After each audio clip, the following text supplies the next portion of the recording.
Hello viewers, இனி நம்ம பார்க்க போறது ஒன் பீஸ் எபிசோட் 890.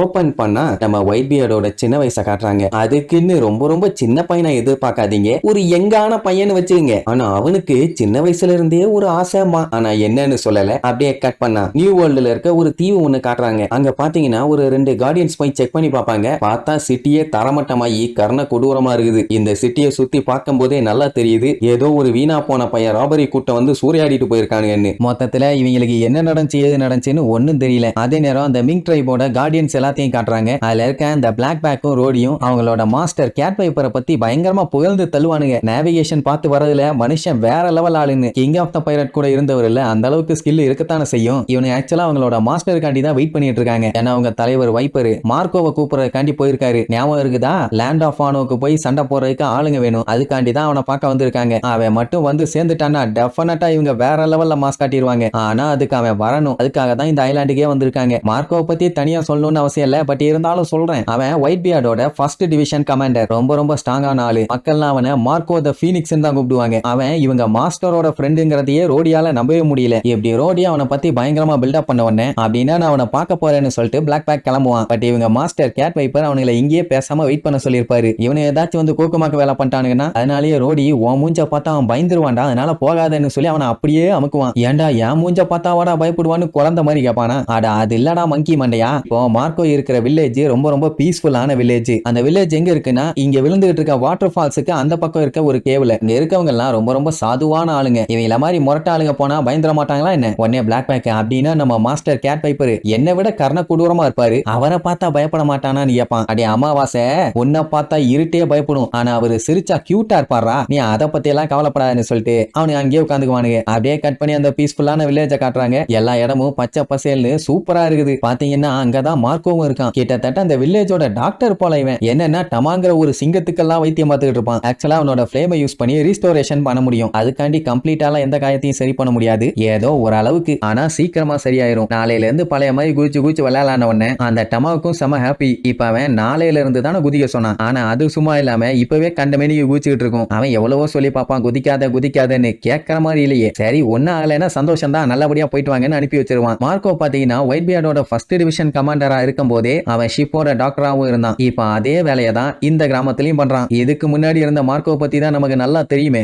பயங்கரமான மொரட்டு பீஸ். அந்த பேரமௌண்ட் வார்ல எல்லாம் ஒயிட் பியர்டோட சேர்ந்து வேற லெவல்ல சண்டை போட்டிருப்பான். ஆனா கடைசியில எல்லாமே சொதப்பி ஒயிட் பியர்டு அவங்க கண்ணு முன்னாடியே இறந்து போயிட்டாரு. பாவம் பையன் அதுல ரொம்பவே ஃபீலிங் ஆயிட்டான். இதுல அவனுக்கு தாங்க முடியாத இன்னொரு கொடூரம் என்னன்னா ஒயிட் பியர்டோட பவரை என்னென்னமோ டகால்டி வேலையெல்லாம் பண்ணி அந்த பிளாக் பியர்டு ஆட்டைய போட்டுக்கிட்டான். அதைத்தான் அவனால சுத்தமா தாங்கிக்க முடியல. இதுல மோசமான விஷயம், அந்த எடுபட்ட பயலால 2 டெவில் ஃப்ரூட்டோட பவரை அட் அ டைம்ல யூஸ் பண்ண முடியும். அவன் ஒன்ன வச்சுக்கிட்டே அந்த ஆட்டம் போட்டான். 2ன்னா இந்த உலகத்தையே கதிகலங்க வச்சிருவானே. இந்த கொடுமையெல்லாம் என்னால பார்க்க முடியாது, இதுக்கப்புறம் எதுவும் வேண்டாம்னு சொல்லிட்டு தான் ரொம்ப ரொம்ப பீஸ்ஃபுல்லான இடத்துல வந்து அழகா செட்டில் ஆயிட்டான். இப்ப மறுபடியும் அவனை சண்டைக்கு கூப்பிடும் போது என்ன சொல்ல போறானோ தெரியல. இங்க கேட் வைப்பர் அவர் பாட்டுக்கு ஒரு இடத்துல உட்கார்ந்துகிட்டு புகை ஊதி கொண்டு இருப்பார். புகை அந்த டைம் அந்த கிராமத்துல இருக்க வயசான மக்கள்லாம் மார்க்கோ கிட்ட வந்து புலம்பி தள்ளுவாங்க. முதுகு வலிக்குது, கால் வலிக்குதுன்னு, அதை பண்ணும்போது இதாயிருச்சு, இதை பண்ணும்போது அதாயிருச்சு, மூட்டு வலி, முதுகு வலி, நெஞ்சு வலி, கொஞ்சம் தள்ளி தலைவலி, எல்லா வலியும் இருக்குதுன்னு ஒன்னொன்னா வந்து சரி பண்ணிட்டு போவாங்க. கேட் வைப்பரும் அது வரைக்கும் பொறுமையா உட்காந்துட்டு இருப்பாரு. அதுக்கப்புறம் நம்ம மார்க்கோ போய் அவரை மீட் பண்ணுவான். அப்பதான் கேட் வைப்பர் கிட்ட இந்த கதையை சொல்லுவான். ஆக்சுவலா இந்த வில்லேஜ்ல தான் நம்ம ஒயிட் பியர்டு பிறந்து வளர்ந்தாரு. அவர் வாழ்ந்த டைம்ல எல்லாம் இந்த வில்லேஜ்ல பயங்கரமான வறுமை. அதனாலேயே இவங்களால கவர்மெண்ட்டுக்கு கொடுக்க வேண்டிய அந்த ஹெவன்லி ட்ரிபியூட்டை கொடுக்க முடியல. அப்படி இருக்கும்போது கவர்மெண்ட் இந்த ஐலாண்டை கைவிட்டுட்டானுங்க. இது ஒரு லாலஸ் ஐலாண்டா மாறிடுச்சு. அதனால பைரட்டுங்க, கிட்னாப்பர்ஸுங்க, திருடனுங்க, அவனுங்க இவனுங்கன்னு இஷ்டத்துக்கு பூந்து கொள்ளையடிச்சானுங்க. சாதாரணமா கொள்ளையடிப்பானுங்களா, கொல்லவும் செஞ்சானுங்க. ஏகப்பட்ட குழந்தைங்க அனாதையானாங்க. அதுல இருந்து கிளம்பி வந்தவன் தான் நம்ம ஒயிட் பியர்டு. அவர் தான் முடிஞ்ச அளவுக்கு சில்ட்ரன்ஸ் எல்லாத்துக்குமே சாப்பாடு ரெடி பண்ணாரு, அதுவும் அந்த வயசுலயே. அதுக்கப்புறம் கடலுக்கு போலான்னு முடிவு பண்ணி அதே வயசுல மனுஷன் கடலுக்கு கிளம்பிட்டாரு. என்னதான் அவர் பைரட்டே ஆனாலும் இந்த ஐலாண்டை நல்லபடியா பத்திரமா பாத்துக்கிட்டாரு. அவரு தான் பாத்துக்கிட்டு இருக்காருன்னு தெரிஞ்சா இங்க இருக்க மக்கள் எல்லாம் பயந்துருவாங்க. அதனாலேயே அவர்கிட்ட இருந்து தான் இங்க ரிசோர்சஸ் எல்லாம் வருதுன்னு வெளியில காட்டிக்காம பணம், சாப்பாடுன்னு எல்லாத்தையுமே இந்த கிராமத்து மக்களுக்காண்டி அனுப்பி வச்சாரு. சொல்ல போனா ஆரம்பத்துல இருந்தே இவரோட ஃபேமிலியும் இங்க இல்ல, ஃப்ரெண்ட்ஸுகளும் போயிட்டாங்க. ஆனாலும் அவருக்கு இதுதான் அவரோட வீடு, அதனாலதான் எல்லாத்தையுமே நல்லபடியா பாத்துக்கிட்டாரு. வைப்பரை பொறுத்த வரைக்கும் இந்த கரப்டட் வேர்ல்டுல எந்த பணமுமே கிளீனான மணி இல்ல. இப்போ மார்க்கோவோட மனசை பயங்கரமா பாதிக்கிறது எதுன்னு கேட்டீங்கன்னா அந்த பேரமௌண்ட் வார் தான். ஒயிட் பியர்டை காப்பாத்த எவ்வளவோ போராடினாங்க. ஆனா இடையில இந்த பிளாக் பியர்டு காவாலி பைய வேற வந்து ஒரு சைடு வேலையை காட்ட ஆரம்பிச்சிட்டான். அவன் இவங்க கிட்ட இருந்த எல்லாத்தையுமே எடுத்துட்டான். இப்ப கூட மார்க்கோக்கு அவனை ஓட ஓட விட்டு அடிக்கணும்னு தோணுது. ஆனான்னு சொல்லிட்டு இந்த கிராமத்தை நினைச்சுதான் கவலைப்படுவான். ஆனா ஒயிட் பியர்டு பாத்தீங்கன்னா சரியான கஞ்ச பையன். மத்தவங்க ட்ரிங்க்ஸை புடிங்கி குடிக்கிறது,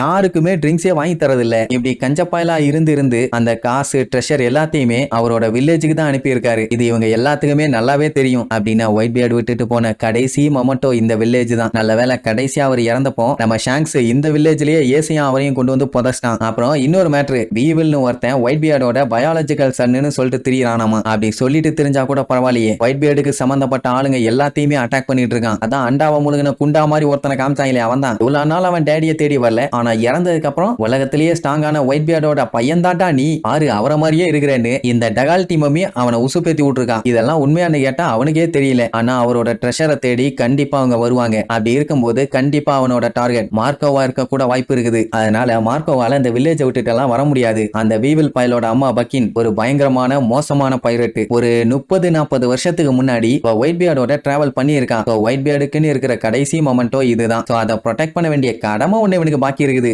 எப்படியும் கேட் வைப்பர் ஸ்டார் ஹேட்டை போய் மீட் பண்ணதான் போறாரு. அதனால நான் சொல்ற மெசேஜ் அவன்கிட்ட பாஸ் பண்ணிருங்க. அவரு ஓகே நிறுவாரு. சரி, இப்ப வானோ கிங்டம்க்கு எதுக்கு போறீங்கன்னு கேட்டா கைடோவை காலி பண்ணு சொன்ன உடனே, எது அந்த 4 எம்பரர்ல ஒரு ஆளு கைடோவையா? ஆடா பரதேசி பயலுகளா, அந்த லூஃபி முட்டா பைய இப்ப கைடோ கூட வம்பு பண்ண கிளம்பிட்டானா? உருப்புட்டுன்னு சொல்லி கழுவி ஊத்துவான். சரி, இதுக்கப்புறம் கைடோவை வச்சு என்னென்னலாம் சம்பவம் பண்ண போறாங்கன்னு அடுத்தடுத்த எபிசோட்ல பார்க்கலாம். டாடா.